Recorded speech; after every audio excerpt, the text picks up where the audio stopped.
Olá pessoal, me chamo Walter, sou professor do IFRN.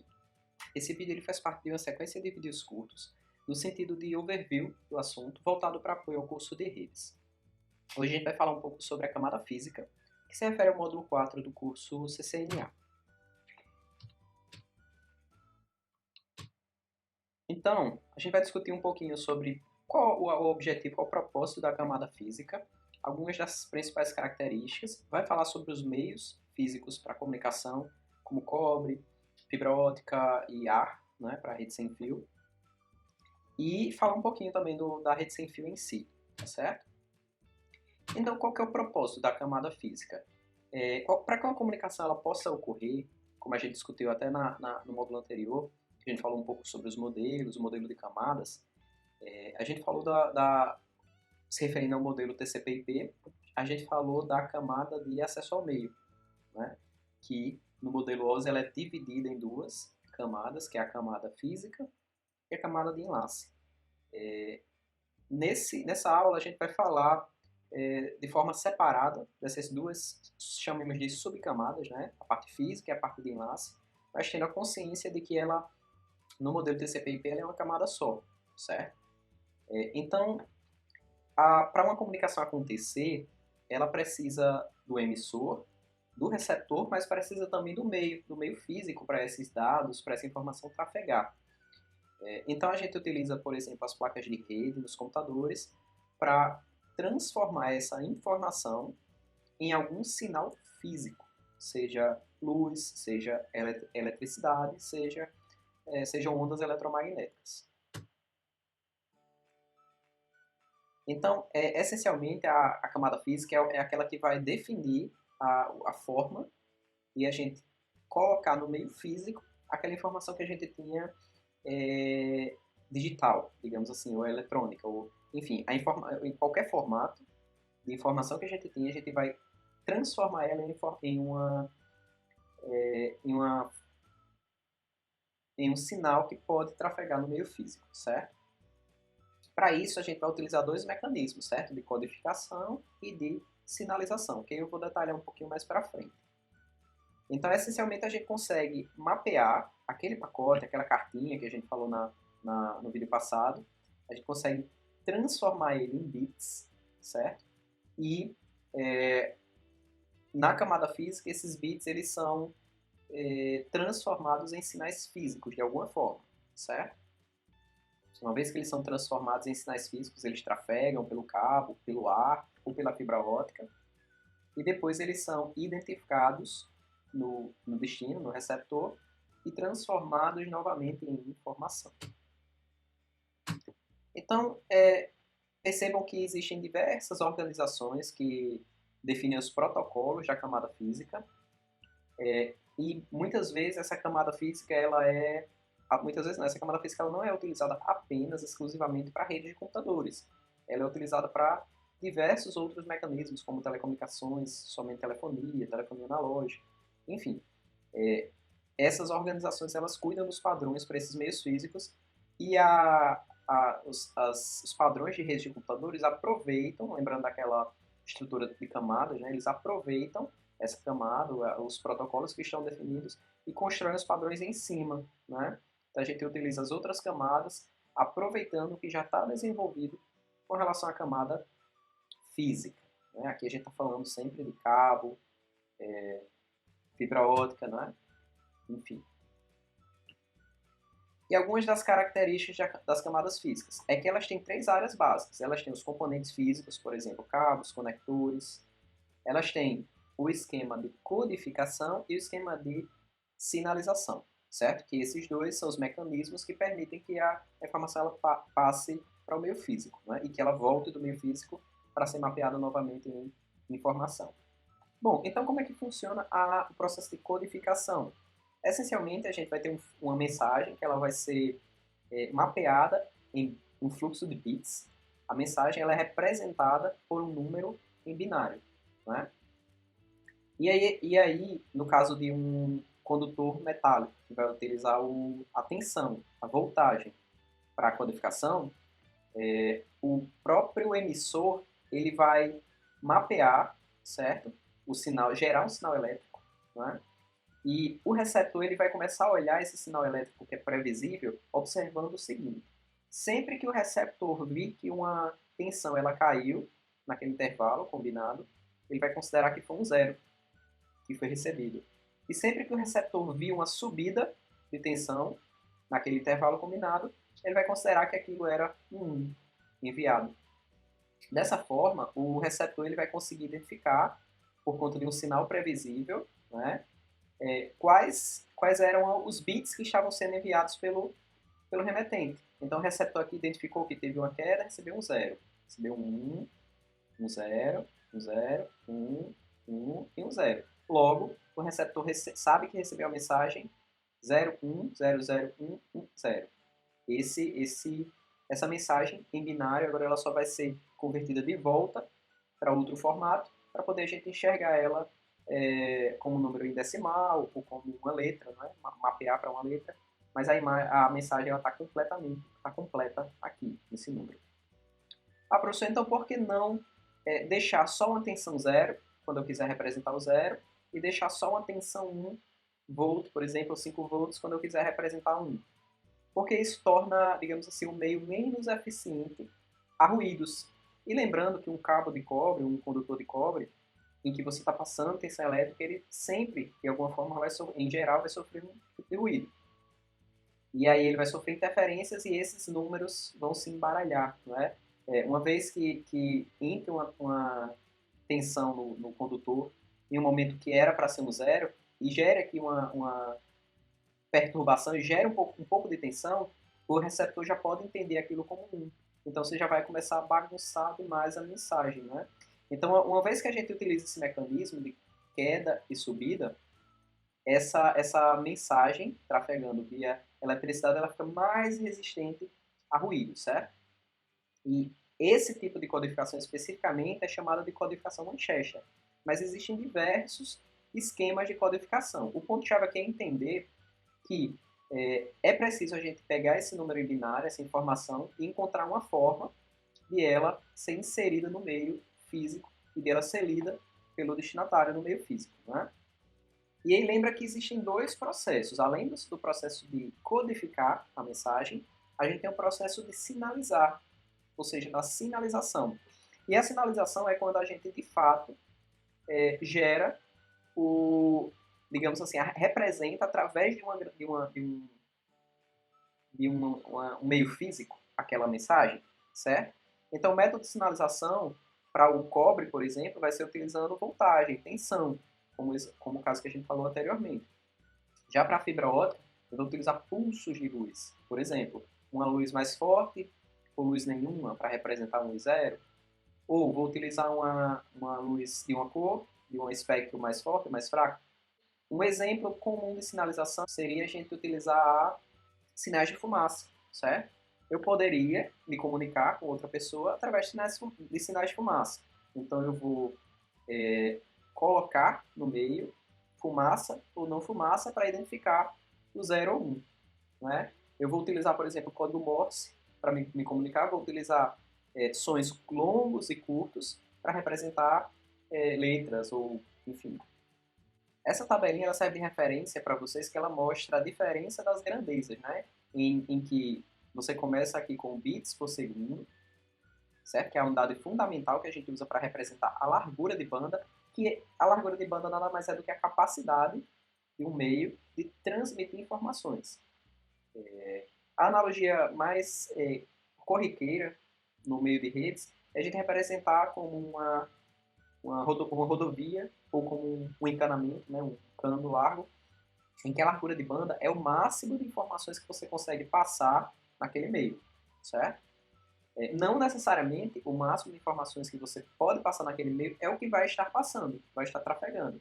Então, se você tem uma rodovia que tem 4 faixas, você consegue no máximo 4 carros por posição de carro, simultaneamente. Né? Mas muitas vezes a rodovia vai ter um carro por faixa, né? Vai ter vários intervalos que não vão ter carro nenhum passando. Então essas grandezas elas servem para a gente medir e representar a largura de banda. 1 bit por segundo é é a grandeza fundamental, e você tem os multiplicadores, né? Por exemplo, 1 kilobit por segundo é 1000, é representado por 1000 bits, representa 1000 bits por segundo. 1 megabit por segundo, observe aqui o bezinho minúsculo, certo? É diferente de megabyte. 1 megabit por segundo já é 10 a sexta, né? Então, você perceba uma estrutura crescendo aqui de 3 em 3 na notação científica, então vão subindo de 3 em 3 zeros. Quando a gente fala de largura de banda, a gente se preocupa com a latência, certo? Que é o tempo que uma informação leva para viajar naquele meio. Então, a latência de um meio de cobre, por exemplo, em que a eletricidade está sendo transmitida, ela é diferente da latência em um meio de fibra ótica, em que a luz está sendo transmitida. A velocidade em que a luz passa naquele meio de fibra ótica é diferente da velocidade em que a tensão passa no cabo de cobre, que é diferente da velocidade que a onda eletromagnética passa no ar, por exemplo. Então essa é a latência, é o tempo, é o tempo que é o atraso nessa propagação. O throughput já é a medida da transferência de bits pelo meio, certo? Em um determinado período. Então, quando você tira o intervalo de tempo, quanto eu consegui transmitir naquele canal, naquele meio. E a gente tem um outro termo que é o good put, que o good put seria a parte útil da informação de fato. Lembra que a gente falou que para toda mensagem a gente tem vários envelopes que a gente vai fazendo o encapsulamento? De fato, o que é largura de banda útil para a gente é o que é usado com o conteúdo do envelope em si, e não o que é utilizado com o envelope. A gente não quer, a gente utiliza o envelope porque é essencial, mas o envelope de certa forma, é um desperdício da largura de banda. Você deixou de passar, por exemplo, a sua música, uma parte da sua música para passar em envelope, né? Então você precisa gastar mais largura de banda para passar a música mais os envelopes. O good put é justamente a parte útil, ou seja, seria a minha carta sem o que eu gasto com envelope. E aí, quando a gente fala de cabeamento de cobre, tem algumas características físicas importantes, certo? Lembrando, cabeamento de cobre ele é utilizado de várias formas, como o cabo de par trançado, os blindados, né? A gente vai falar sobre eles posteriormente. Mas tem também os cabos coaxiais, então todo cabo que utiliza meio físico de cobre, ele vai se ater a essas características. A gente utiliza um meio condutor de baixa resistência para passar uma tensão elétrica. Ele tende a ser barato, flexível, fácil de instalar, qualquer pessoa consegue instalá-lo, mas ele também tem limitações, certo? Você precisa ter equipamentos que vão regenerar o sinal, porque esse sinal elétrico ele se atenua muito facilmente. Então, para cabos UTP em geral, você tem um switch ou um repetidor a cada 100 metros. Caso contrário, essa atenuação do sinal ele vai ficando tão fraquinha com essa distância que aí já se perde demais e passa a não ser eficiente. E cabos de cobre eles também são muito suscetíveis à interferência eletromagnética. Ou seja, um motor, quando ele funciona perto de um cabo de cobre, ele vai gerar corrente naquele cabo, corrente induzida, né? Corrente elétrica induzida. E aí, essa interferência que ele sofre vai justamente bagunçar o sinal. Né? A gente estava falando que o sinal é representado pela tensão. Se entra a tensão de uma fonte externa, o sinal vai ficar bagunçado. Né? E aí tem mitigações para isso. Né? Por exemplo, os cabos UTP eles funcionam como tranças que fazem um cancelamento. E eu vou detalhar posteriormente. Aqui tem um exemplo de um cabo de cobre. Percebam que todos eles são cabos de cobre, na verdade, mas esse é um coaxial e ele utiliza o cobre aqui de forma como uma capa externa. Esse aqui é aquele cabo utilizado na cabo telecom antigamente, né? Utilizado para telefonia, para TV a cabo, certo? E ele é um cabo mais rígido, mais difícil de instalar um pouco. Esse é o que é mais comum atualmente para redes. É o cabo de par trançado, o cabo UTP, que ele utiliza fios de cobre em tranças, e ele é bem flexível, é o cabinho azul ou amarelo que normalmente vem no seu roteador, ou que nos computadores das escolas, enfim, você vê o cabinho espetado atrás do computador. E esse é um cabo UTP, mas que ele tem uma blindagem como essa, para melhorar a resistência dele à interferência.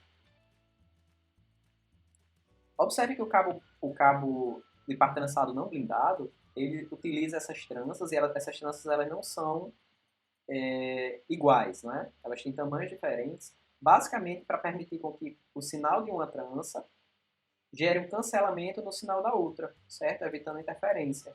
O campo eletromagnético que é gerado em cada uma dessas tranças ele é inverso, de forma que ele gera, apesar de não ter blindagem, ele gera uma resistência à interferência natural, evitando o crosstalking, né?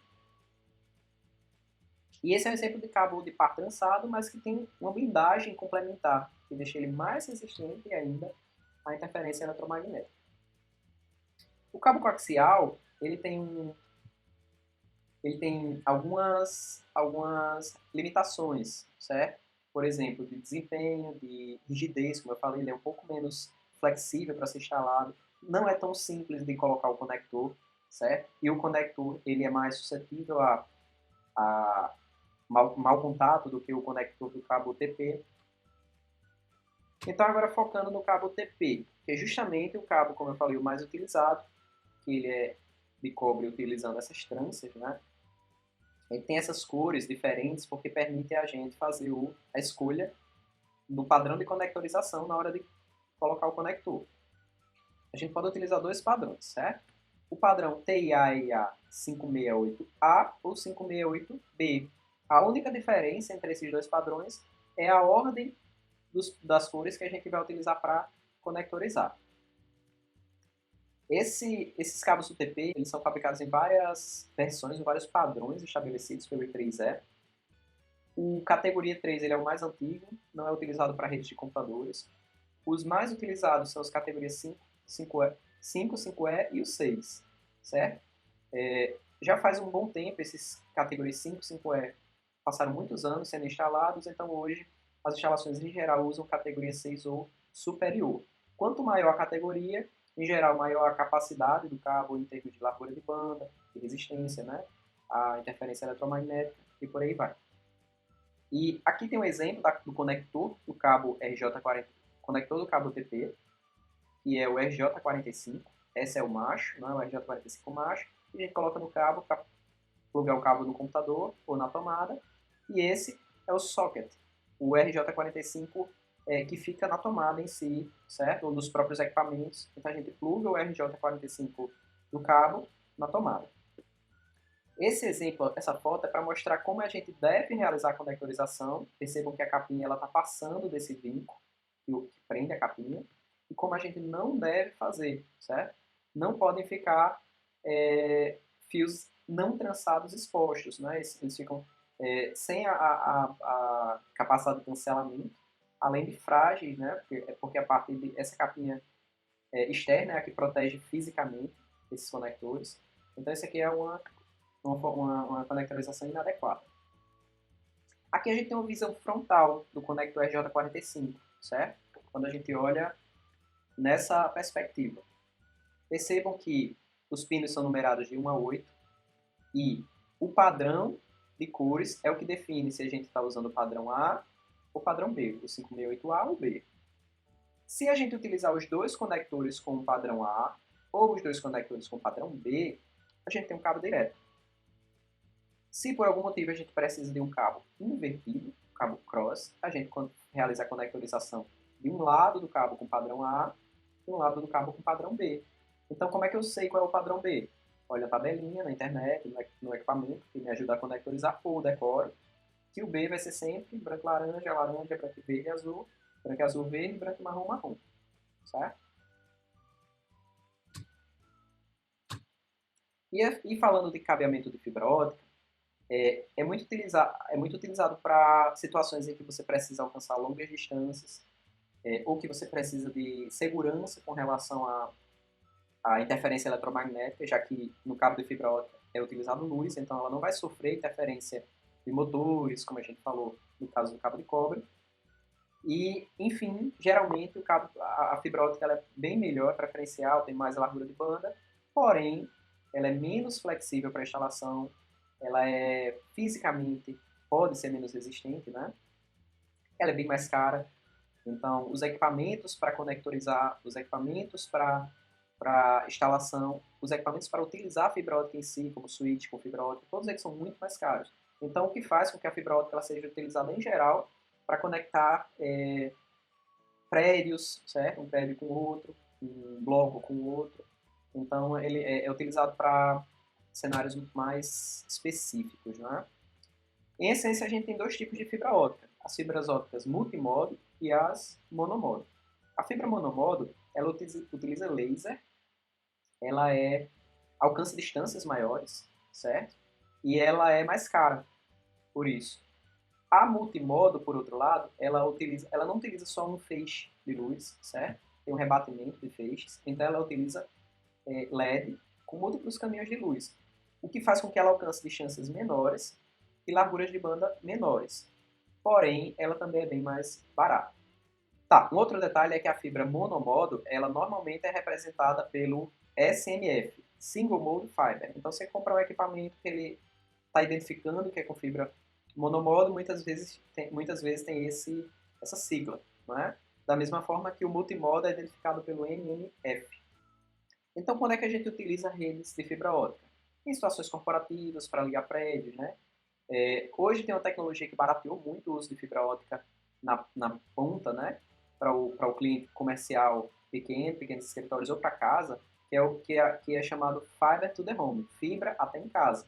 Então, hoje, a gente já consegue receber fibra ótica do nosso provedor de serviços até em casa, né? Então, o nosso modem.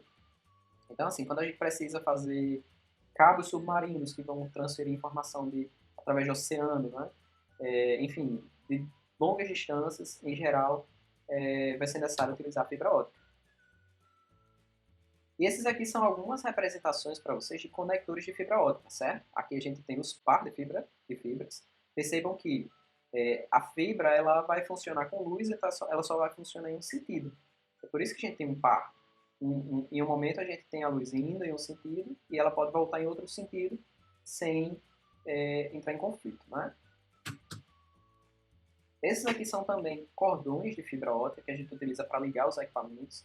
Então, eles têm opções com diversos modelos de conectores que vão ser diferentes para cada tipo de equipamento que a gente vai conectar, certo? E perceba que a cor, em geral, também facilita o processo porque ela identifica se a fibra é monomodo ou multimodo. Então, essa tabelinha ela mostra para a gente a relação entre distância, largura de banda e demais características, como custo, para uma comparação de fibra com cobre. E aí a gente vai vendo aquela questão de a fibra ter mais largura de banda, ela alcançar distâncias maiores, mas ter custo mais alto. E aí a gente vai falar agora da mídia de meio sem fio, do meio sem fio. Meio sem fio além de extremamente um assunto extremamente interessante, é um meio em constante crescimento. Cada vez mais a parte de acesso das redes, ou seja, dentro da nossa casa, dentro da empresa, a ligação entre nossos equipamentos e o primeiro equipamento da rede, ela é realizada de forma sem fio. Mas perceba que quando a gente fala meio sem fio, a gente está falando de muito mais do que apenas rede sem fio.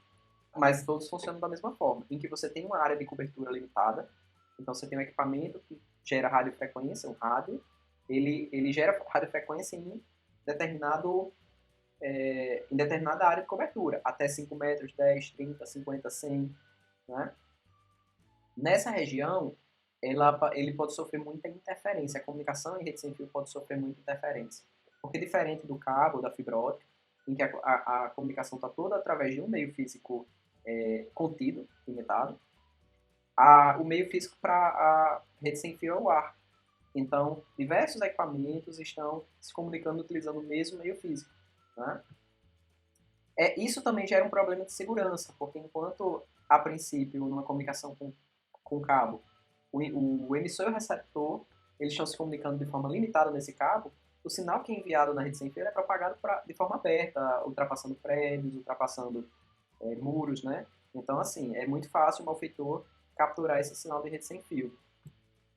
E aí, com relação ao meio sem fio, existem diversos padrões para rede, certo? Rede sem fio. Um deles é o Wi-Fi. Então, o Wi-Fi é um padrão para rede sem fio, chamado de 802.11, e que é o padrão de rede sem fio local, né? A gente chama muito pela sigla de WLAN.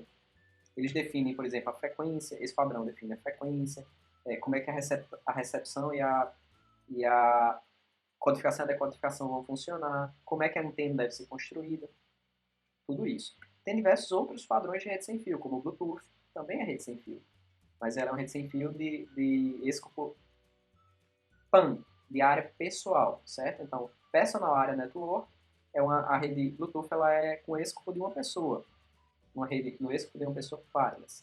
Há também o WiMAX, que é já voltado para grandes distâncias, certo? Então é uma rede sem fio, mas a nível metropolitano. E a Zigbee, que é muito utilizada em IoT. É uma conexão de rede sem fio que gasta bem pouca energia, certo? Tem um consumo de recursos muito bem desenhado para o cenário de IoT. Então, em geral, uma rede WLAN, uma rede local sem fio, ela precisa de dois elementos importantes, certo? Um é o access point, o ponto de acesso sem fio. Na nossa casa, em geral, é aquele que a gente chama de roteador sem fio. Ele cumpre vários papéis. Um dos papéis dele é o de access point. Outro elemento importante é o adaptador de rede sem fio. Ou seja, todo equipamento, para se comunicar com o access point, ele tem que ter uma placa de rede sem fio, uma antena de rede sem fio. Né? Então, o notebook ele tem uma antena e uma plaquinha que permitem com que ele se comunique com esse access point. Então é isso, pessoal. Depois deem uma olhada no que é que a gente, nesse resumo do que a gente viu no módulo, certo? Uma sugestão que eu dou sempre é que tentem explicar o conteúdo que vocês viram nesse módulo e apliquem as práticas. A gente vai fazer bastante prática nas aulas síncronas. Busquem realizar os laboratórios, ver os vídeos complementares, né?